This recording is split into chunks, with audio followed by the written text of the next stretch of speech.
I talk to him occasionally, but he's just, I've said this before, he's always been very kind, open, and helpful whenever I've called or needed something, and, couldn't respect a coach or a person more. The way they've turned over their personnel and become younger and faster, his ability to adapt. Yeah, I just think that they have there's a clear way of doing things with regard to, every detail matters, every possession matters, both sides of the ball. They've always had an emphasis on skilled players, but sometimes those guys come in different positions, and they're outstanding at what they do, and they do tweak and change based on their roster and personnel, and they certainly have this year, and at the same time there are a lot of things that look very similar.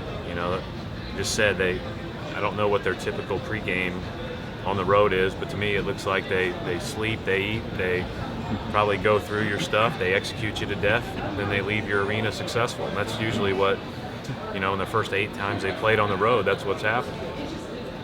With Kawhi in town, how difficult is it for a high-impact defensive player to increase his usage, increase his touches, and not fall off at all on the defensive end?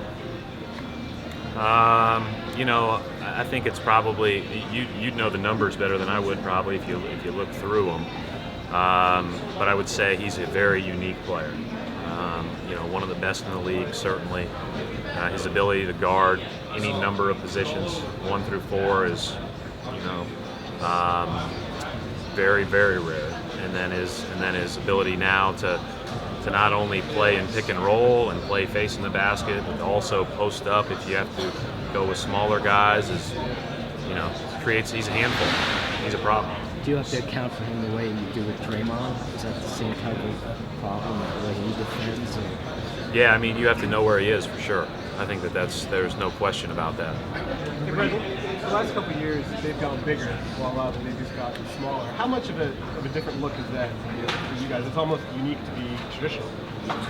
Yeah, they're a really big team, and at the same time they do a lot of what some of the smaller teams do with switching a lot and keeping guys in front and trying to keep people from taking threes. They're great defending the 3-point line even with that size, and and obviously it's hard to score on the rim when they're all converged on you, so they do a great job of making you take the shots they want you to take. Everybody good to go today? Everybody's good to go. How much more challenging is this game taking on a Spurs team coming off of Thanksgiving and a 1 o'clock start? It's a 1 o'clock start and Thanksgiving for them too, so there's no excuses there.